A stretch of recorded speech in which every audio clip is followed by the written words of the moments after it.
마태복음 2장 9절부터 12절까지 말씀입니다. 아시죠? 금요일은 어떤 시리즈로 하는지? 예수와 만난 사람들 시리즈예요.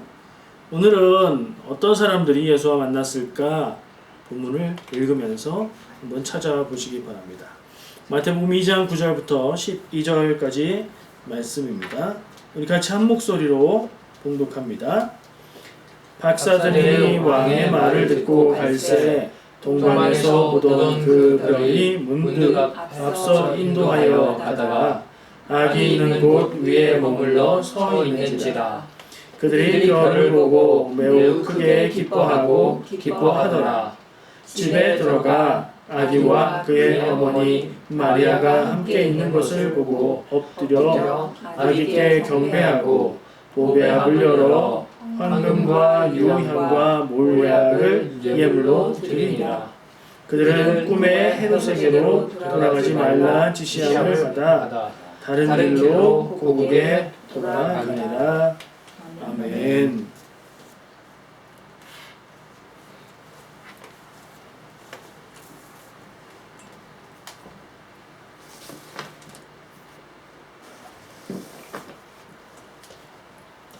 예수와 만난 사람들 8번째 시리즈예요. 오늘 누구겠어요? 읽은 말씀에 보면 등장인물이 언급된 것은 두 사람들이 나와요. 그 중에 누굴까요? 동방박사 1번 동방박사 2번 왕 누구예요? 알 수 없죠. 사실은 제 맘이잖아요. 제가 정하고 제가 준비하니까. 오늘은 동방박사에 대해서 나눌 거고요. 말씀의 제목을 동쪽 나라에서 온 박사들 이렇게 했어요. 동방박사라고 하면 짧고 편한데 왜 좀 길게 동쪽 나라에서 온 박사들 이랬을까요? 동방이 뭐예요? 동방이 나라인가요? 동방이 지명인가요? 근데 마치 지명처럼 쓰죠. 그래서 그거 한번 다시 생각해 볼까 하는 뜻으로 그냥 동쪽 나라에서 온 박사들 복수로 되어 있어요.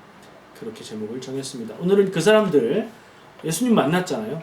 그 사람들에 대해서 이야기를 나누고자 합니다. 이 동방박사들의 이야기를 우리가 어디서 언제 많이 보나요? 성탄절 때, 그렇죠? 성탄절 때 많이 보고 성탄절 연극, 성극에서 주로 다루어지는 주제죠. 예수님의 태어나시는 것 그리고 그 나심에 관계된 여러 가지 일들이 복음서에 한 가지씩 소개되어 있습니다. 마태복음에는 동방에서 온 박사들이 예루살렘에 찾아왔다가 예수님을 찾아가고 그리고 여기서 왕이라고 했던 사람이 누구였죠? 왕의 이름 누구예요?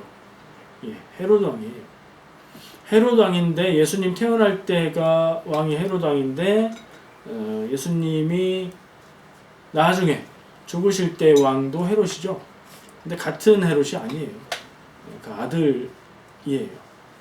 대를 이어서 권력을 잡고 있는 사람들이고 이 헤롯은 사실은 유대인이 아닙니다. 그리고 유대 나라는 독립된 자주권을 갖고 있는 나라가 아닌 상태예요. 로마의 치하에 있으며 지금 예수님 시대니까 로마 치하에 지배를 받고 있는 그리고 자치를 인정받은 정도의 한 지방이라고 볼 수 있는 거고요. 그러다 보니 로마 제국의 입맛에 맞는 사람으로 세워진 거의 이방인으로 보여지는 에돔 족속으로 보여지는 사람으로 알려져 있습니다. 헤롯 왕은 그렇게만 얘기하면 될 것 같고요. 오늘은 누구 얘기하겠다고요? 동방박사, 동쪽 나라에서 온 박사들 이야기를 할게요. 자, 하나하나 짚어볼게요. 궁금한 것들, 제가 좀 따져보고 싶은 것들을 보려고 해요. 자, 동방은 어디일까요? 동방은 성경에 나온 단서는 그냥 동방이에요. 그리고 원어, 헬라어를 찾아보면 아포, 아나톨론이라고 되어 있어요. 이게 그냥 동쪽으로부터 라는 뜻이에요. 물론 기본적인 뜻은 이게 해 뜨는 쪽이라는 의미를 갖고 있는 단어예요. 해는 세계 어딜 가도 맞나요? 어쨌든 해는 동쪽에서 뜨죠. 해가 뜨는 방향은 다 일정하잖아요.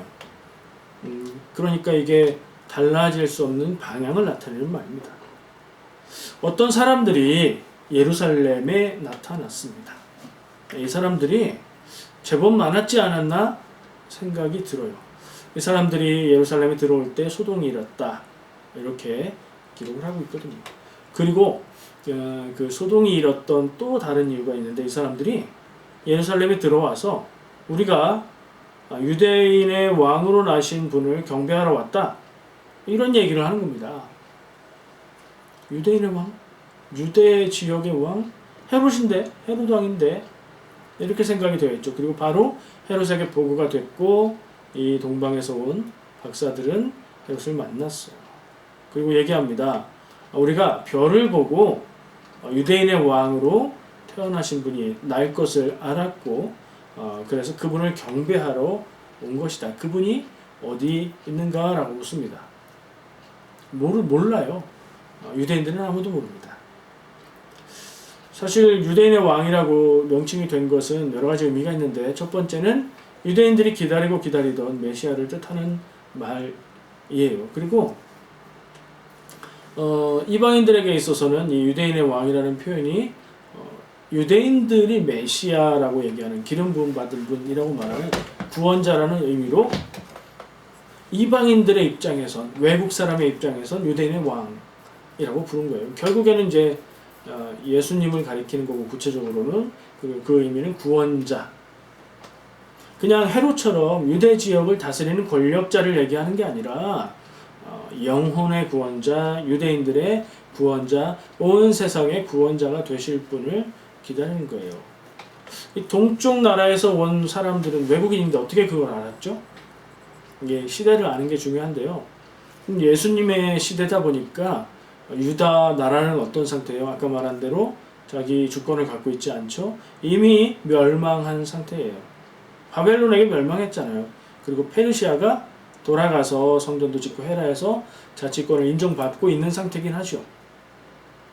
그때에 바벨론에 멸망하면서 포로로 잡혀간 사람들이 있었죠. 포로기라고 부르는 거.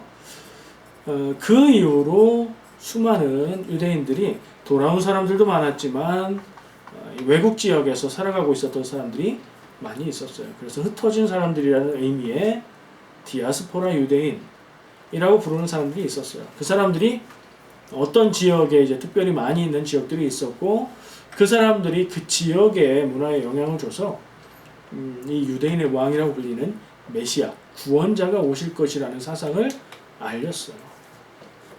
그래서 이 동방이 어디냐라는 질문에 아마도 디아스포라 유대인들이 있었던 지역이 아니겠는가라고 생각하는 게 일반적인 생각입니다.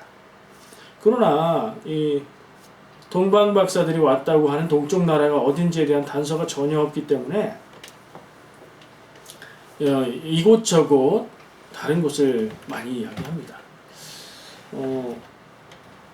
일단 예루살렘, 유대 지역에 동쪽으로 가야 되니까 지도를 한번 떠올리시고요. 아시아 방향, 동쪽으로 쭉 가면 걸리는 나라들이 있죠. 거기에 바벨론, 메데, 페르시아, 이런 나라들이 먼저 부딪히게 되고요. 그 나라들을 넘어가면은 뭐 인도 이런 데가 나오죠. 자, 그림이 그려지세요? 그 방향으로 동쪽으로 쭉 가면 그 끝에 뭐가 있어요? 위쪽으로 올라가면 러시아일 거고, 아래쪽으로 내려가면 뾰족 튀어나오는 부분에 거기에 한국이 있죠. 우리나라가 있죠. 그래서 한국까지 포함한 그 예루살렘의 동쪽에 있는 모든 나라들이 동방의 후보지가 될 수 있어요. 실제로 이 동방에서 온 박사들을 신라 사람들이다, 우리나라 사람들이다, 이렇게 주장하는 사람도 있습니다. 조금 황당한 이야기처럼 들리지만 딱히 아니라고 할 만한 근거도 없어요.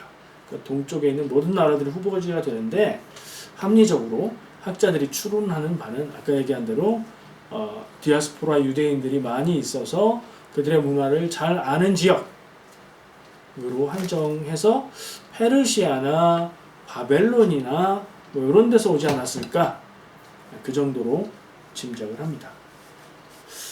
자, 박사라는 사람은 어떤 사람일까요? 두 번째 질문이에요. 박사는 뭘까요?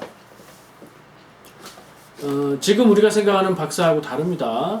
지금 이 시대의 박사라고 얘기하면 대학원 공부도 마치고 박사 학위를 받은 특정 분야의 전문가를 얘기하죠. 근데 고대의 박사는요, 굉장히 많은 것을 아는 사람이 박사예요. 그리고 원어를 살펴보면 마고이라는 원어를 쓰고 있어요. 그리고 이 그리스에서 마고이라는 단어는 마술사, 뭐 그런 마술사, 박수는 남자 무당이죠. 점치는 사람.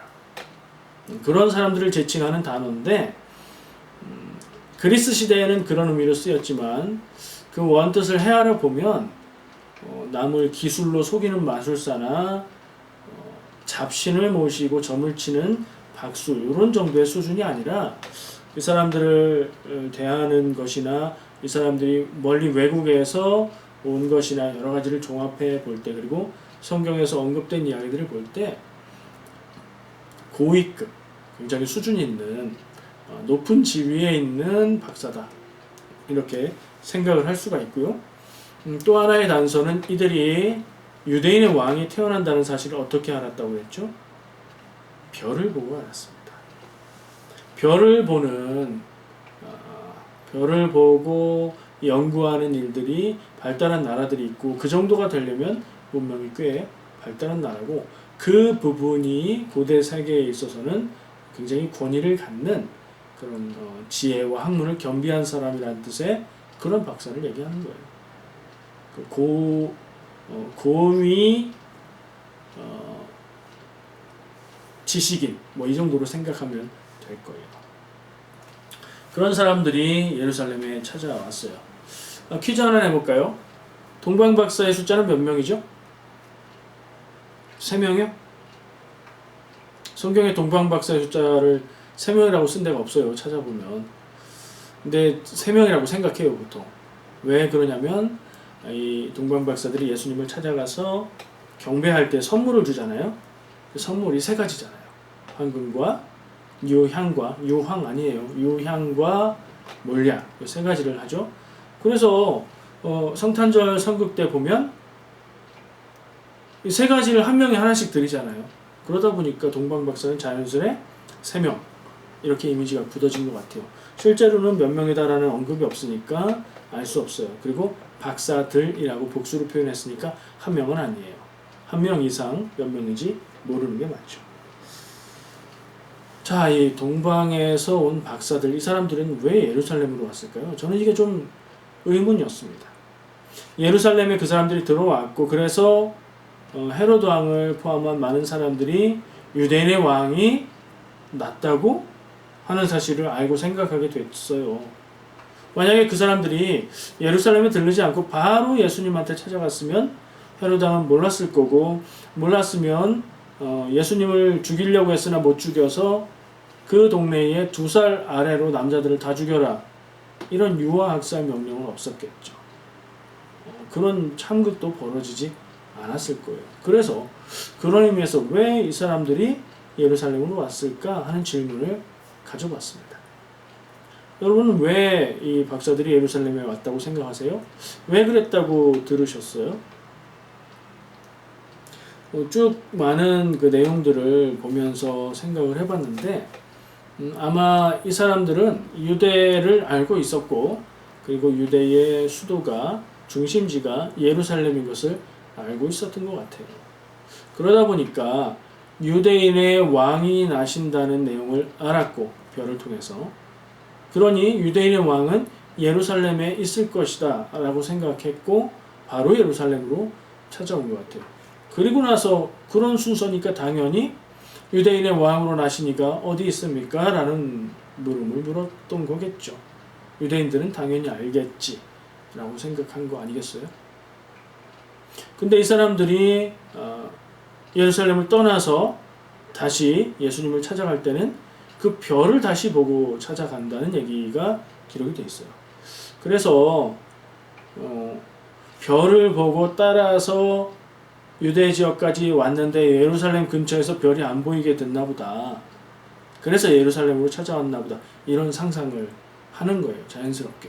근데 또 다른 가능성이 있어요. 말씀에 써 있는 내용만 가지고 생각을 해보면 첫 번째 이 동방 박사들은 별을 보고 유대인의 왕이 나실 것을 알았습니다.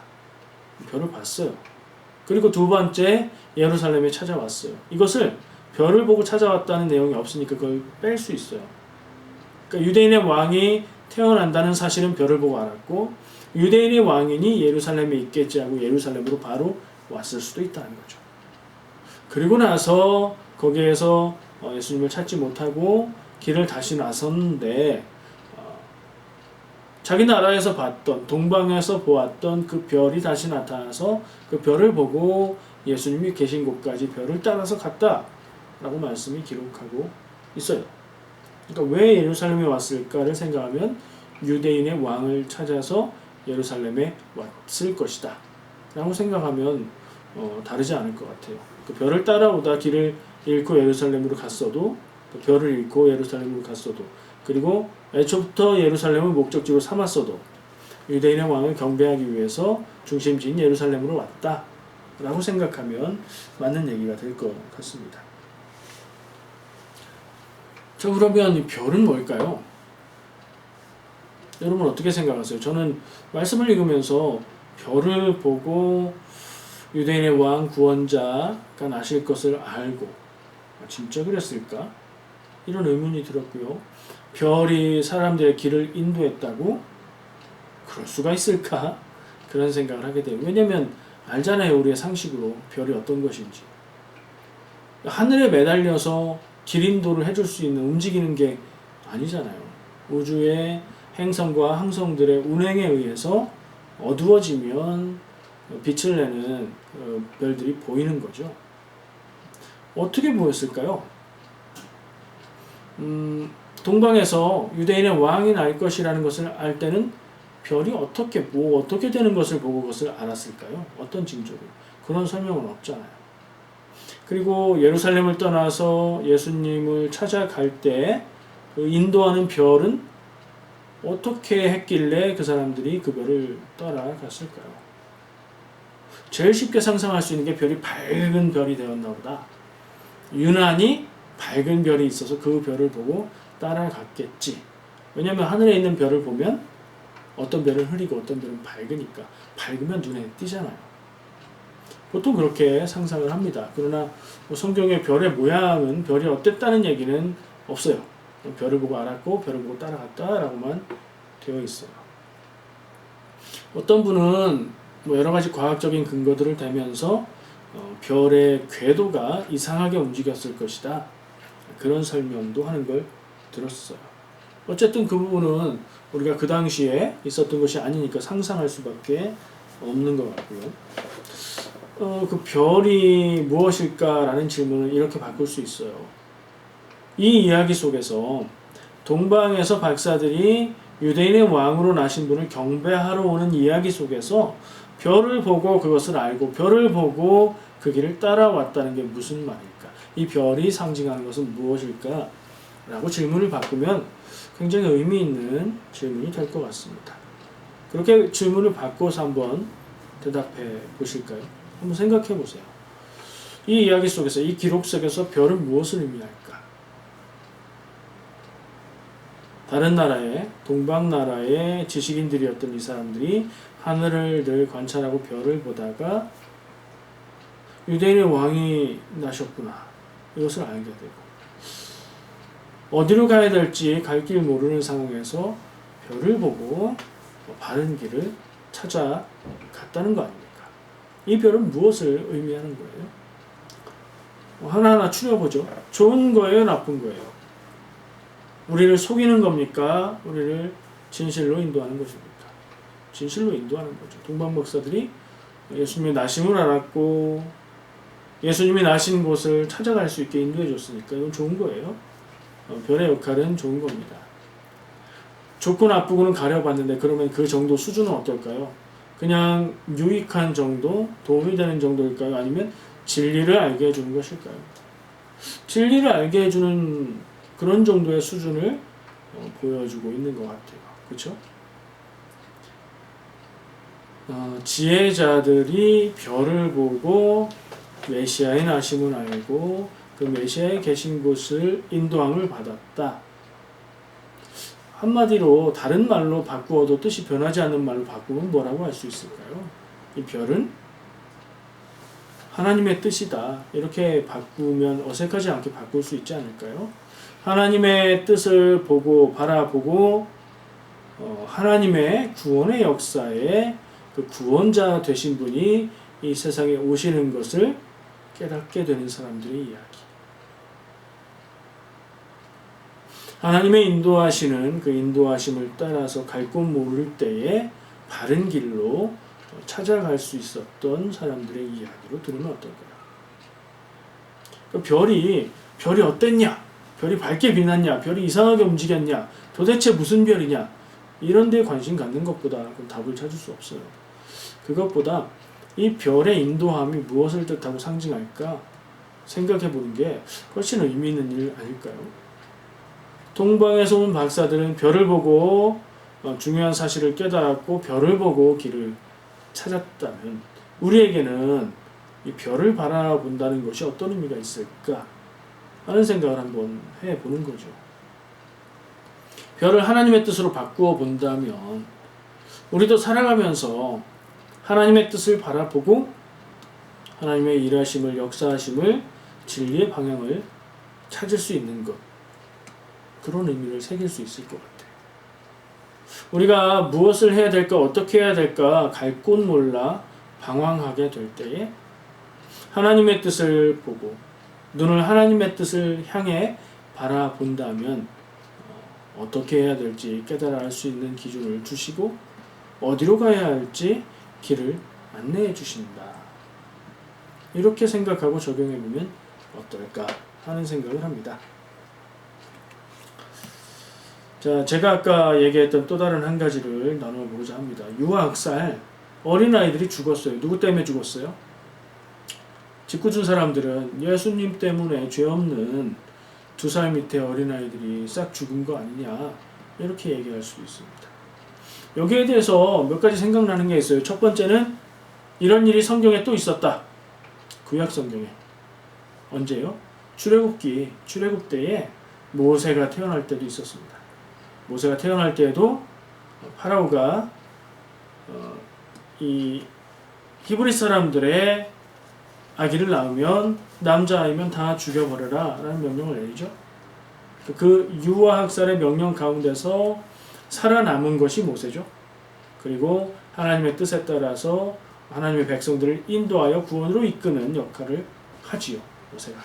그런 면에서 예수님의 역할하고 비슷하죠. 예수님은 예수님이 나신다는 소식을 들은 헤롯에 의해서 죽음의 위협을 당하게 되는데 예수님은 천사의 계시를 듣고 그 부모님들이 피하게 되고 그러나 그 지역의 어린아이들이 죽게 되는 그런 참극이 벌어지죠. 비슷한 상황이 있죠. 구원자가 태어났는데 그 구원자가 죽음의 위기를 맞게 되고 그 구원자의 목숨을 구원하는 그 상황에 다른 생명들의 희생이 있는 그런 구조가 거의 비슷해요. 이 마태복음은 특별히 예수님과 모세를 비슷하게 쓰는 그런 내용들이 눈에 많이 띕니다. 그래서 학자들은 그렇게 생각해요. 이게 무슨 의미일까? 왜 이렇게 쓰고 있을까? 그걸 생각하면서 예수님이야말로 구원자, 영원한 구원을 가져오시는 분이고 이전에 모세가 이스라엘 백성을 구원으로 인도했지만 가나안 땅으로 인도했지만 그 구원은 영원하고 완전하지가 않았고 예수님의 구원이 영원하고 완전한데 구원자의 역할이 같고 비슷할지라도 예수님이 더 큰 구원의 사역을 하시는 분, 영원한 구원을 이루시는 분이다 라고 부각시키려는 의도가 있지 않을까 이렇게 생각을 하는 거예요. 또 한 가지, 두 가지 얘기한다고 했으니까 하나는 모세하고 비슷한 점이고 또 한 가지는 왜 예수님이 그때 태어나게 하셔서 그리고 동방박사들이 헤롯에게 그 이야기를 하게 하셔서 죄 없는 아이들이 죽게 되었습니까? 이거 예수님의 예수님 때문에 일어난 일 아닙니까? 하나님이 하신 일이라면 하나님의 실수 아닙니까? 라고 묻는 질문. 그런 의문에 대한 이야기를 생각할 수 있어요. 그런 의문을 가질 수 있어요. 삐딱하게 보면 그런 의문이 듭니다. 성경에 나오는 이야기와 내용들이 무슨 의미일까? 무엇을 전할까를 보는 게 아니라 이거 뭐 잘못된 거 없나? 이상한 내용 없나? 이렇게 보면 그게 보이기 시작해요.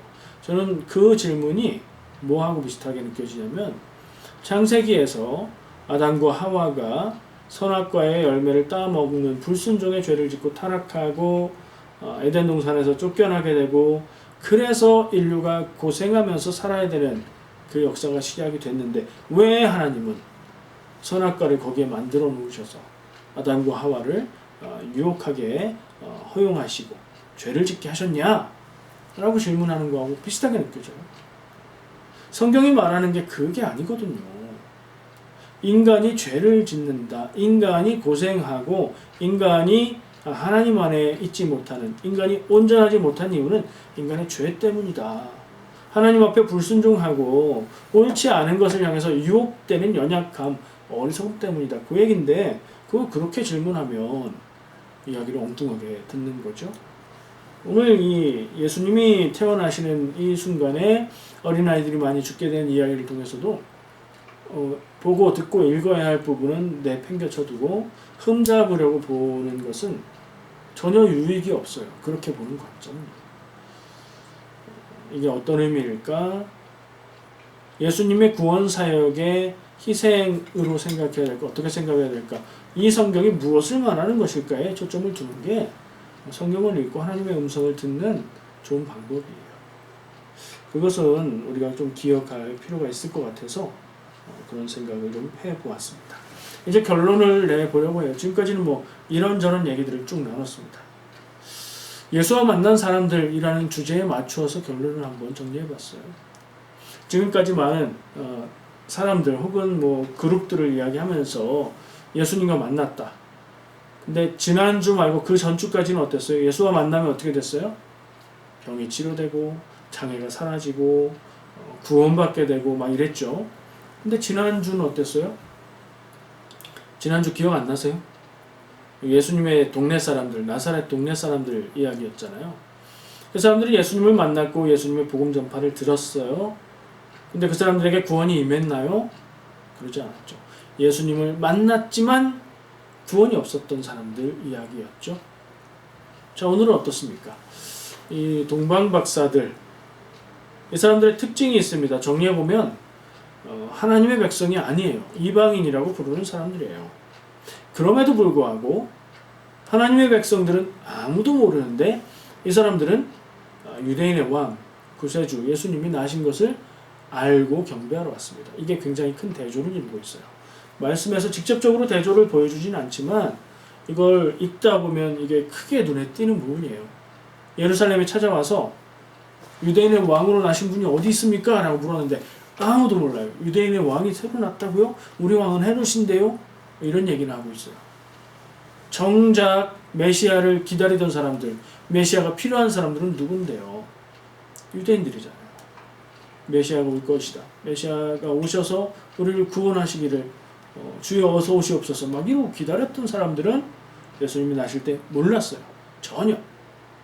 엉뚱한 다른 나라의 사람들이 그 사실을 알고 찾아왔어요. 이 큰 대조를 보이고 있어요. 자, 그럼 이 사람들은 찾아가서 예수님, 아기 예수님을 만났죠. 예수님을 만났어요. 만나고 이들은 어떻게 됐을까요? 성경에 나온 얘기는 만나고 경배하고 돌아갔어요. 경배한다는 표현이 예배한다는 얘기가 될 수도 있고 그냥 경의를 표한다는 얘기가 될 수도 있어요. 이들은 어떻게 됐을까요? 이들은 예수님을 만나고 나서 어떤 변화를 겪었을까요? 모르죠. 기록이 없으니까. 그래서 상상해봤어요. 두 가지 경우를. 하늘의 별을 보고 하나님의 뜻과 때를 알고 예수님을 찾아와서 경배하고 그냥 돌아갔어요. 그리고 계속 살던 대로 살았어요. 박사로 대접받고 고위 높은 사람으로 누릴 거 누리면서 그냥 살다가 인생 끝났어요. 그럴 수도 있잖아요. 그랬다면 이 사람들의 인생은 예수를 만나고 구원받는 길을 간 사람이에요? 아니에요? 아닌 쪽에 가까운 것 같아요. 지식으로, 지혜로 구원자가 나신다. 이걸 알고, 아, 그런 분이 나시니 가서 경배하자 하고 경배하고 그냥 간 거예요. 아는 것하고요, 그것을 알아서 믿고 그 믿는 사실을 통해서 구원받는 건 엄연히 다른 얘기입니다. 믿음이 없어도 성경을 많이 읽으면 성경 지식이 많아질 수 있습니다. 믿음이 좋은 분보다 성경을 더 잘 알 수 있죠. 공부 많이 하면. 근데 그 지식이, 성경에 관한 지식이 그를 구원합니까? 아니요. 지식이 구원하지 않습니다. 믿음이 구원합니다. 만약에 이 사람들이 예수님을 경배하고 돌아가서 그냥 예수님하고 관계없이 살다가 죽었다면 지식인일 뿐이죠. 그냥 아는 사람일 뿐이죠. 그 사람들의 삶의 경험 한켠에 예수님을 만나고 경배했던 기록, 기억이 남아있을 뿐인 거죠. 그들의 삶을 변화시키는 능력도 경험하지 못하고 영혼의 구원도 경험하지 못하는 것으로 끝나겠죠. 근데 만약에 또 다른 방향으로 생각해서 이들이 예수님을 만나고 아기 예수지만 그를 바라볼 때 하나님의 뜻을 깨닫고 그들이 알고 있는 수많은 지식으로 하나님의 역사하심을 알고 그리고 돌아가서 그분의 소식을 또 듣고 그리고 나중에 선교를 통해서 전도된 교회를 통해서 구원의 과정에 이르렀다면 그럼 이 사람들은 어떻게 된 거예요? 예수를 만나고 구원받고 인생이 변화된 거죠. 영원한 구원을 얻은 거죠. 이 사람들은 지식은으로 그친 것이 아니라 신앙이 된 거예요. 믿는 사람이 된 거예요. 믿음이 어떻게 돼요? 구원받은 거예요. 인생에 가장 중요한 것이 있다면 저는 구원이라고 말하겠습니다. 인생에 중요한 게 여러 가지 있죠. 근데 가장 중요한 것이 있다면요. 구원. 여러분들은 어떻게 생각하십니까? 여러분 인생에 가장 중요한 것이 무엇입니까? 건강, 행복, 재산, 만족, 구원이 중요하다고 생각하실 텐데 스스로 질문해 보시기 바랍니다. 저도 같이 질문을 해봤어요. 솔직하게, 정직하게 나에게 있어서 구원이 가장 중요한 것일까? 내가 구원을 얻을 수 있다면 다른 모든 것을 포기할 수 있을까? 그렇게 질문해 보면 되죠. 구원을 얻지 못하고 다른 모든 것을 갖는다고 하면 내가 기뻐할까 슬퍼할까 이렇게 물어보면 돼요. 질문해 보시기 바랍니다. 동쪽 나라에서 온 박사들, 뛰어난 지식인들, 당대의 최고의 지식인들이었겠죠. 그 당시에 가장 중요한 정보를 알고 예수님을 경배했던 사람들입니다. 그러나 더 중요한 것은 그들에게 믿음이 있었는가, 그들이 구원받았는가 하는 부분 아닐까 생각을 합니다. 자, 여러분들은 지식인으로 복음을 알고 복음을 들은 것으로 끝나는 인생을 사시겠습니까? 아니면 믿음으로 구원받는 신앙인의 삶을 사시겠습니까? 기도하겠습니다.